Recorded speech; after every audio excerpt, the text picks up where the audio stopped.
You know that feeling? It's like 5:30 p.m. on a Tuesday, and you are just completely exhausted. Oh, yeah. But it's not that good kind of tired, you know? Yeah. Not like after a long run or when you finish a huge project. No, it's a frantic feeling. It's a hollowed out feeling. Exactly. You've been at your desk since, what, 8:30 a.m.? Ah. You have technically been working the whole time. Right. You've answered 100 emails. You've been on 3 Zoom calls where nothing was decided. You've kept Slack alive with emojis. You've moved some files around. You are just wiped out. But then you look at your actual to-do list, the one with the big, important, career-defining projects on it. And nothing. You haven't crossed off a single meaningful thing. You've just been vibrating all day. That is the absolute core paradox of the modern knowledge worker, isn't it? We've never been busier. The inputs, the pings, the notifications, they've never been faster. And yet we've never felt less productive. It's what the sources for this deep dive call the scattered brain syndrome. We are literally drowning in shallow activity and just starving for depth. It feels like we're just treading water, you know, and our head is just barely above the surface of all the notifications. And that right there is why today's deep dive is so critical. We're tackling a concept that might just be the antidote to this whole mess. We are talking about deep work. Based on, of course, the foundational work of Cal Newport, but also supported by this whole stack of research on cognitive performance that we've pulled together. Right.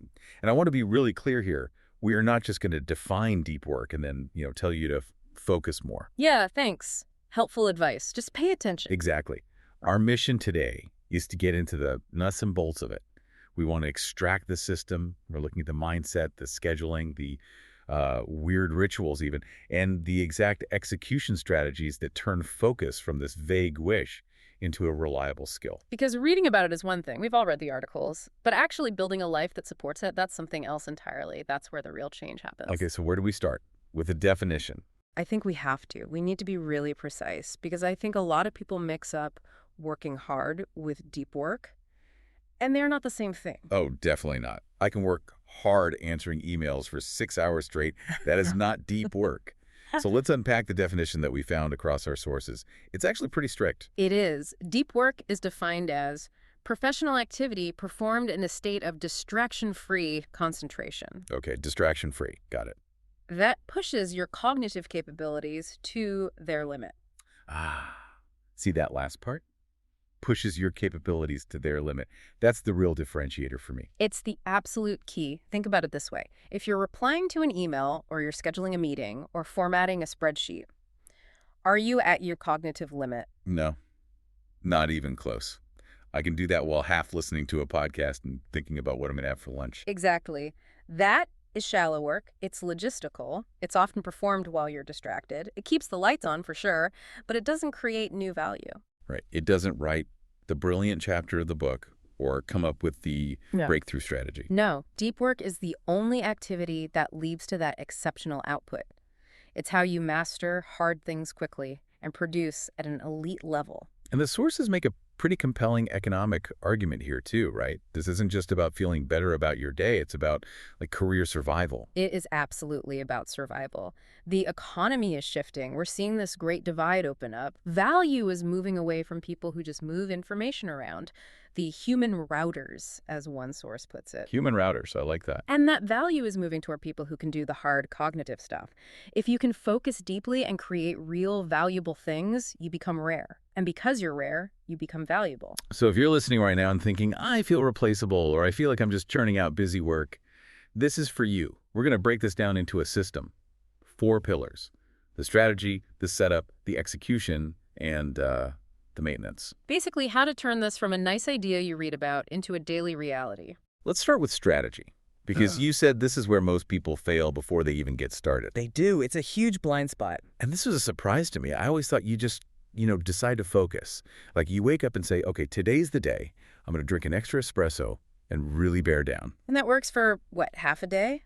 If you're lucky? With that. Relying on willpower or waiting until you feel like it is a recipe for complete failure. Willpower is a finite muscle. It gets tired. If you wake up every morning and have to decide if, when, and how you're going to work deeply, you're burning through all your energy just making the decision. So you need a plan. You need more than a plan. You need a philosophy. A pre-decided structure that fits the reality of your life. Okay, and the sources lay out four of these, four distinct philosophies. I think we should walk through them because they're really different. For sure. And I think most listeners will see themselves in one of them. So the first one is the most extreme. It's called the monastic philosophy. The monastic philosophy. This is, like you said, the far end of the spectrum. It involves just eliminating or radically minimizing all of your shallow obligations. So you basically become a hermit. You essentially isolate yourself from the world, professionally speaking. Think of that classic recluse writer or a theoretical physicist. So what does that look like in practice? Imagine a sci-fi author who needs to write a 900-page novel. They might literally retreat to a cabin in the woods for 6 months.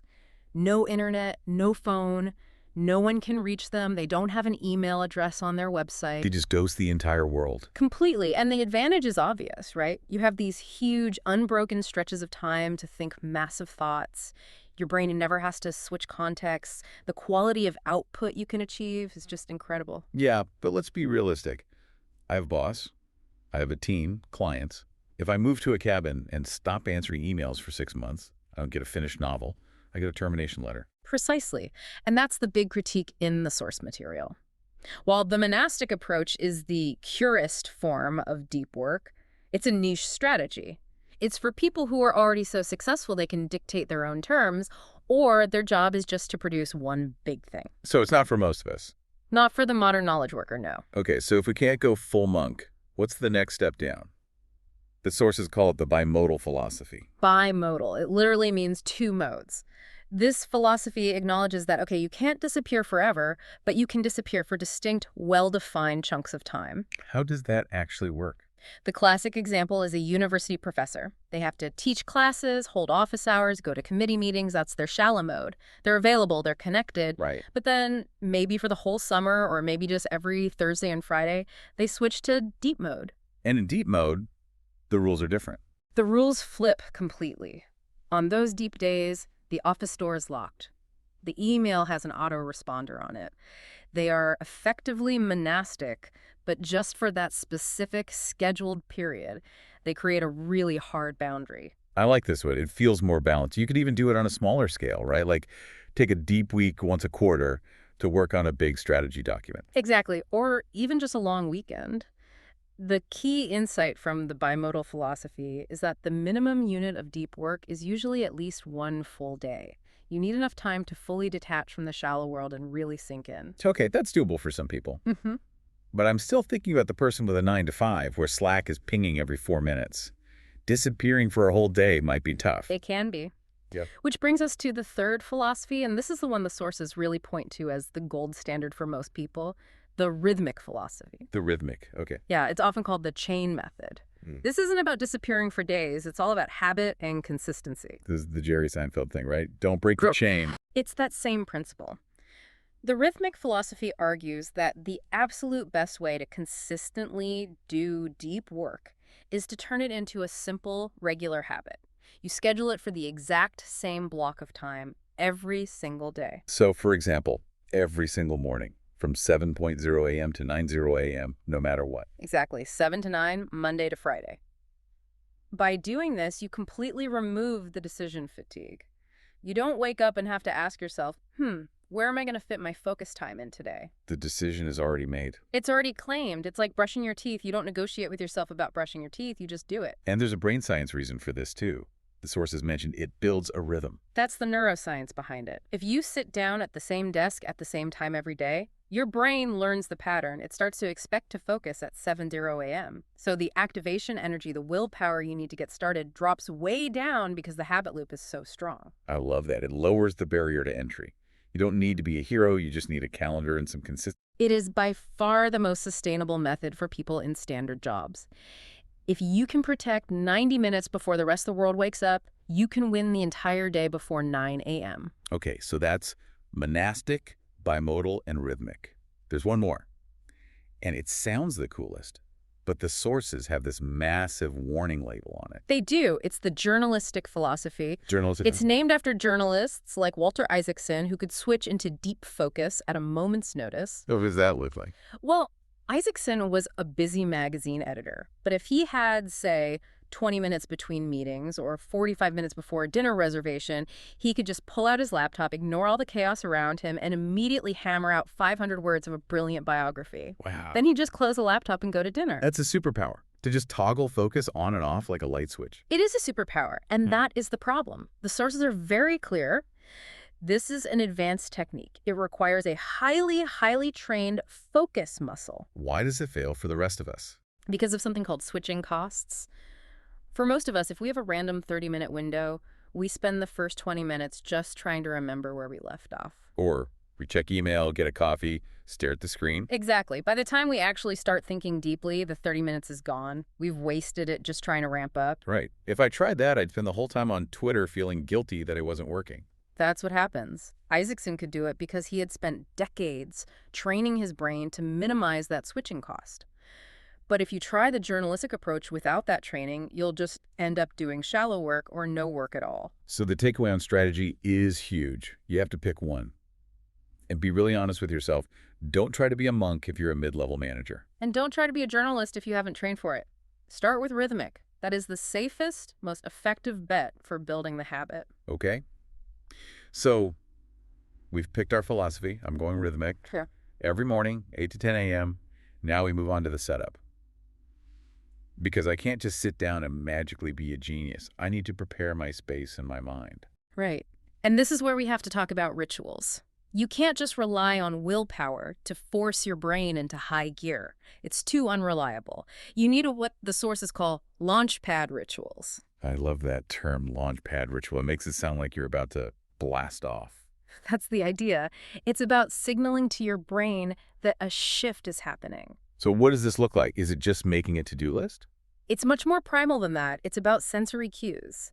Your brain is an association machine. It loves patterns. If every single time you sit down for deep work, you perform the exact same sequence of actions, your brain eventually links those actions to the state of concentration. So give me some examples. What are we talking about? It could be dietary, making a specific type of coffee that you only drink during deep work. A special focus coffee. In a specific mug, even. It could be auditory, putting on noise-canceling headphones and playing a specific focus playlist, or just white noise. It could be lighting, turning off the bright overheads, and just turning on a single desk lamp. It's Pavlovian conditioning. It is completely Pavlovian. You're training yourself. The moment that coffee hits your lips and the headphones go on, your brain goes, oh, I know this script. It's time to concentrate. And it helps bypass that initial procrastination instinct. I actually tried this with a scented candle once. It sounds a little weird, but smelling that one specific scent really did trigger my brain to say, okay, time to write. That's a perfect example. Scent is an incredibly powerful trigger. The whole point is just to reduce the friction of starting. Okay, but the sources also mention something bigger, the grand gesture. This is for when the daily ritual isn't quite enough. Yes. Sometimes you have a project that is so big or you're so stuck that the normal routine doesn't cut it. You need to shock the system. A grand gesture involves a radical change in your environment, and it usually involves a significant investment of effort or money. The famous example here is J.K. Rowling, isn't it? It is. When she was finishing the last Harry Potter book, she couldn't focus at home. There were too many distractions. The dogs, the kids, the window cleaners. So she checked into the Balmoral Hotel in Edinburgh, a very fancy, very expensive hotel. And she rented a suite just to write. Exactly. And the psychology is not just about it being quiet. It's, I have gone to all this trouble and I have paid all this money to be here. I better not waste this time checking Facebook. It raises the stakes. It forces you to take the task seriously. It jolts the brain.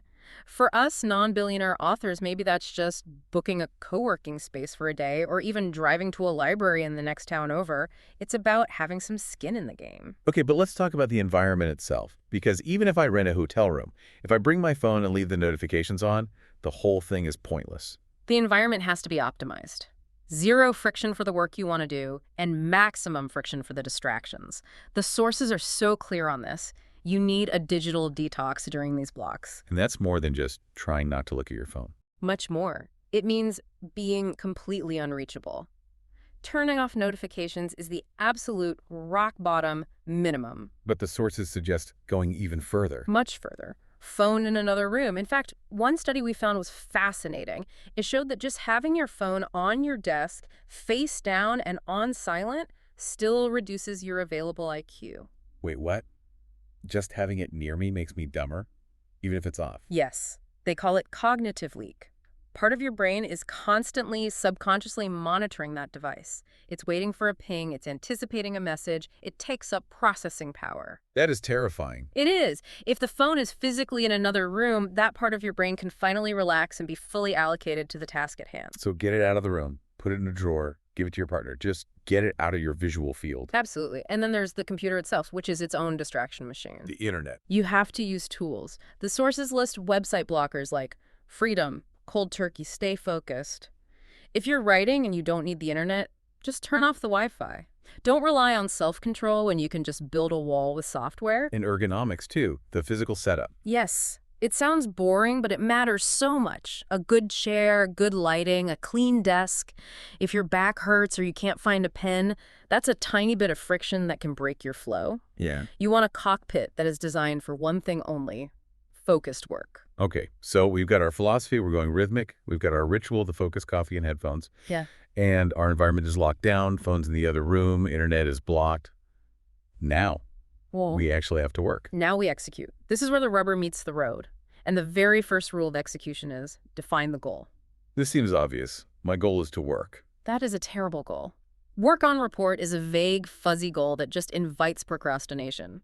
Your brain looks at that and says, that sounds hard and I don't know where to start. Let's check email instead. So what's a good goal? A good goal is draft the introduction and the first two subsections of the Q3 report, or read pages 20 to 50 of this research paper and summarize the three key arguments. I see the difference. One is a vague state of being, the other is a concrete, measurable outcome. Exactly. When you sit down, you have to know precisely what done looks like for that session. Now, what about multitasking? I think a lot of people think they can do deep work while also keeping an eye on Slack, just in case. That's a non-starter. The sources are unanimous on this. Deep work is, by definition, single tasking, period.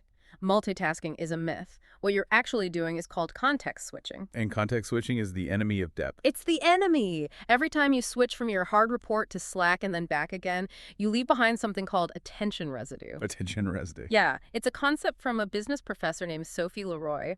She found that when you switch tasks, a part of your brain is still stuck thinking about the previous task.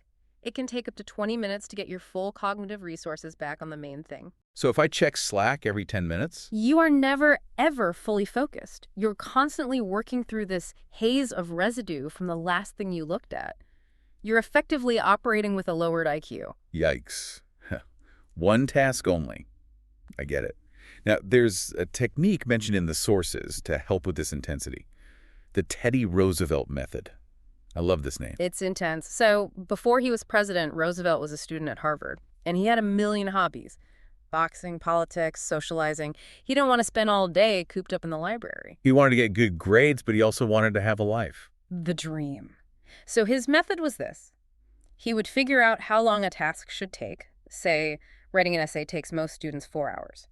Then he would give himself an impossibly short deadline. So he'd say, I'm going to do this in 2 hours. Exactly. And that creates this artificial urgency. It forces you into a state of blistering intensity. You can't daydream. You can't get a snack. You can't stare out the window. You have to focus with every single neuron you have to hit that deadline. It's like high-intensity interval training for your brain. Sprinting instead of jogging. That's a perfect analogy. You shouldn't do it for every single session. You'd burn out.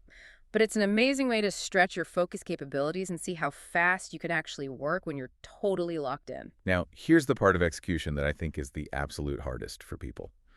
And it's a really counterintuitive point from the sources. It's about boredom. Ah, yes. The critical importance of embracing boredom. This feels totally backwards. Why do I need to be bored? I thought the goal was to be engaged and productive. Here's the insight. Deep work requires the ability to focus on hard, cognitively demanding things. And hard things are often tedious or frustrating at times. Sure. So to do deep work, your brain has to be comfortable with a lack of novel stimulation. But we are not comfortable with that at all. No. We have trained ourselves to be dopamine addicts. Think about your life outside of work. You're in line at the grocery store. You have to wait 45 seconds. What do? Pull out my phone instantly. I check Instagram, email, the weather, anything. Right. Waiting for the elevator. Phone. A commercial comes on TV. Phone. You're at a stoplight. Phone. Every single time your brain feels a micro moment of boredom, you immediately soothe it with a digital treat. I'm so guilty of this. If the microwave has 30 seconds left on it, I'm scrolling. We all are. But the sources argue that this habit literally rewires our neural pathways. You're teaching your brain that it never ever has to tolerate a lack of new input. You're training it to be intolerant of boredom. So when I sit down to do my deep work, The very moment the work gets difficult or slow or you hit a mental roadblock, which is inevitable, your brain panics. It screams, I feel boredom. This is wrong. Where is my dopamine hit? And because you've trained it to expect instant relief, the urge to open a new tab and check email becomes overwhelming. wow. So checking my phone while I'm waiting for coffee is directly sabotaging my ability to focus on my report an hour later. That is the direct connection the sources make. To be good at deep work, you have to retrain your ability to be bored. You have to strengthen that muscle's ability to just sit with your own thoughts. That is really confronting. But it makes perfect sense. If the muscle has atrophied, you can't expect it to lift the heavy weight. Exactly. So the very practical advice is stop using your phone as a boredom pacifier. The next time you're in line, just stand there, look at the wall, be bored. It's painful at first, but it is essential training. Okay, let's move to section 4, managing energy. Because if we're working with Roosevelt-level intensity, we are burning a lot of mental fuel. We can't sprint forever. No, you absolutely can't. True deep work is neurologically exhausting. It consumes a massive amount of glucose and mental energy. The idea that you can do it for 8 hours a day is a fantasy. So what's the real limit? Can I do 10 hours if I'm a productivity machine? Not if it's actual true deep work. The sources suggest that for a novice, maybe 1 solid hour is the limit before your focus starts to crack. For a seasoned someone who has practiced this for years, the absolute upper limit is about 4 hours a day. 4 hours, that's it. That seems to be the biological ceiling for that kind of intense conceptual work. After about 4 hours, you hit a point of diminishing returns. You start making mistakes, your thinking gets sloppy, your speed plummets. So if you're only doing 4 hours of deep work, what do you do with the rest of your day? And more importantly, how do you recover from those intense blocks? You have to take breaks. But, and this is so important, not all breaks are created equal. A break must be restorative, not just distracting. So scrolling through TikTok for 15 minutes is not a restorative break. No, that is not a break for your brain. Scrolling social media is incredibly high input. Your visual cortex is processing rapid-fire images, you're reading text, you're having little emotional reactions. Your brain is still very much on, you're just distracting it, not resting it. So what is true rest? True rest involves low or zero novel input. It allows the default mode network of your brain to activate. That's the background processing system that connects ideas. This means staring out a window, going for a walk without headphones, making a cup of tea, doing some light stretching. It's the shower principle, right? Yeah. You get your best ideas in the shower because you're not actively consuming content.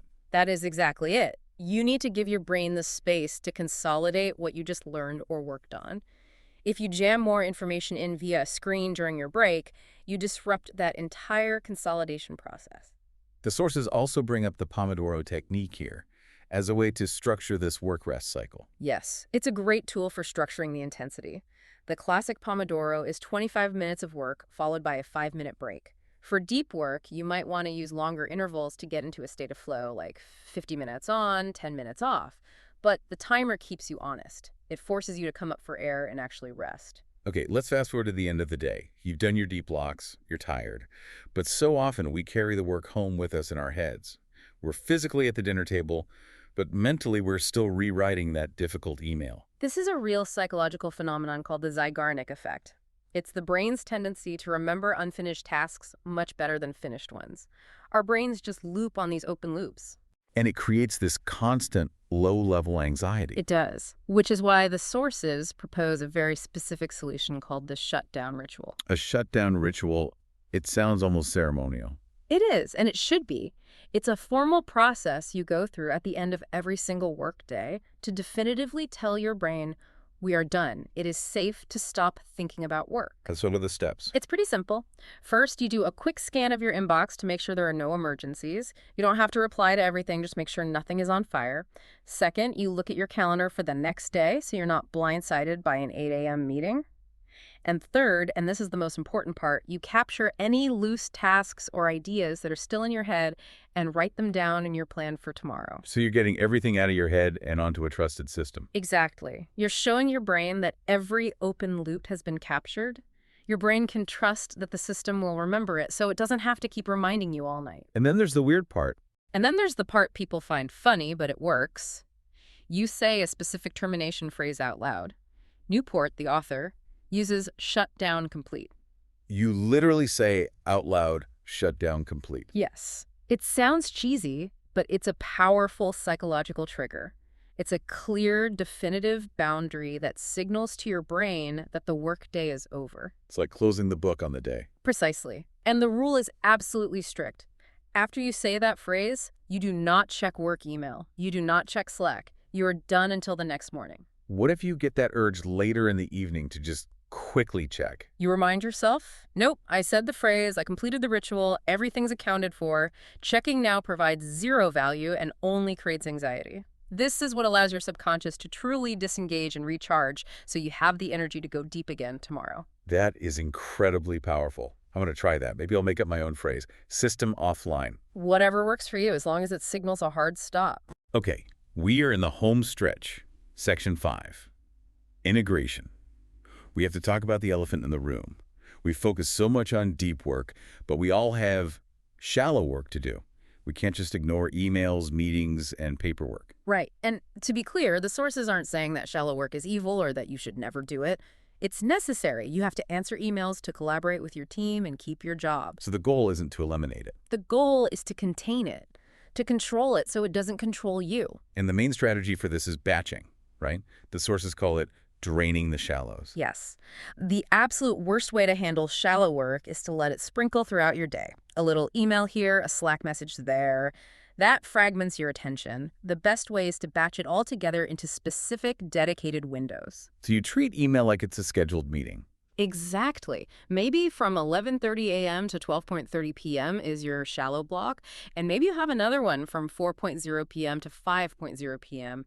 During those times, you go nuts, answer every email, reply to every Slack message, fill out the forms. But outside of those scheduled times, the inbox is closed. The notifications are off. This requires setting some pretty firm boundaries, though. People expect instant replies. It does, and that can be scary at first. We live in this culture of hyper-responsiveness. But the sources argue that ultimately people respect results more than they respect your response time to a trivial email. How do you have that conversation with a boss who expects an instant reply? You frame it around value. You don't say, I'm not checking email because I don't feel like it. You say, hey, I'm going to be heads down on that critical Q3 strategy document from 8 to 11 a.m. so I can get a high-quality draft to you by Friday. I'll be offline during that block, but I'll catch up on all messages at 11. You know, most bosses would probably love that. They want the strategy document done well more than they want a quick reply to a minor question. That's usually the case. You're trading a little bit of perceived availability for a huge increase in actual value produced. If you deliver the goods, people will adapt to your schedule. And finally, the last piece of this puzzle is the idea of a scoreboard. What gets measured gets managed. This is so simple, but it's incredibly effective. Deep work is hard. It's really easy to slip back into the comfortable drug of shallow busyness. So you need to keep a tally. So what are we actually tracking? Just one thing. Hours of true, uninterrupted deep work. You can literally just put a Post-it note on your monitor, and every time you complete a focused hour, you put a tick mark. That's it, just tick marks. That's it. But if you get to the end of a Tuesday and you look at your note and there are 0 tick marks, it's a powerful reality check. It cuts through the delusion of, oh, I was so busy today. Being busy isn't the goal. The tick marks are the goal. It gamifies it. It makes you want to beat last week's score. And it forces you to protect those hours. You start to see them as precious because you want to get the credit for them on your scoreboard. I love that. Okay, let's bring this all together. Let's paint a picture of the ideal deep work day based on everything we've talked about. Let's do it. So you wake up. You already have a plan for the day because you did your shutdown ritual the night before. You don't check your phone first thing. Instead, you start your launch pad ritual. You make your special coffee. Headphones go on. Phone goes in the drawer in the other room. You start your rhythmic block, let's say it's 90 minutes, on your single most important project. You're working with intensity. You hit that wall of boredom or frustration. You want to quit. But you recognize it for what it is. You push through it. You don't open a new tab. You finish the block. And then you take a real restorative break. You go for a walk outside, no phone.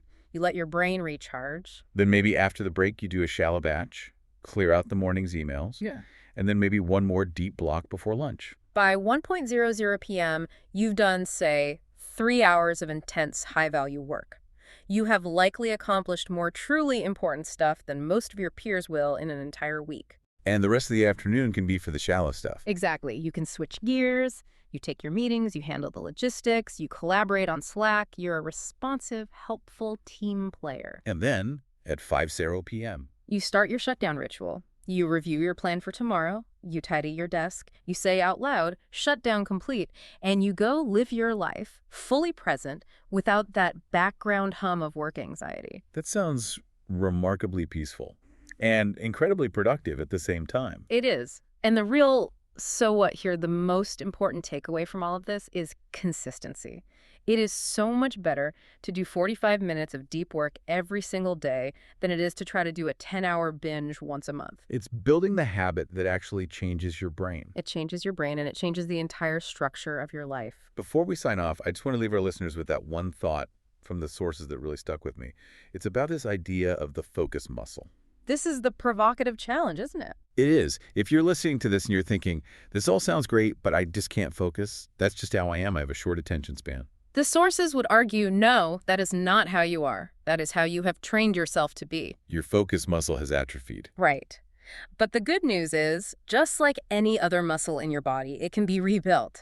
But you have to go to the gym, you have to do the reps, you have to sit in that chair, fight that urge to check your phone, and push through the discomfort of boredom. So here's the challenge for everyone listening. Can you sit in a room by yourself with just your thoughts for 10 minutes without reaching for a screen, no phone, no TV, no book? If the answer is no, or if that sounds like torture, you know where your work begins. It's simple, but it is definitely not easy. It never is. But the results, exceptional output, less stress, more time, they seem worth the effort. Thanks for taking this deep dive with us. Now, go shut down for the day. Shutdown complete.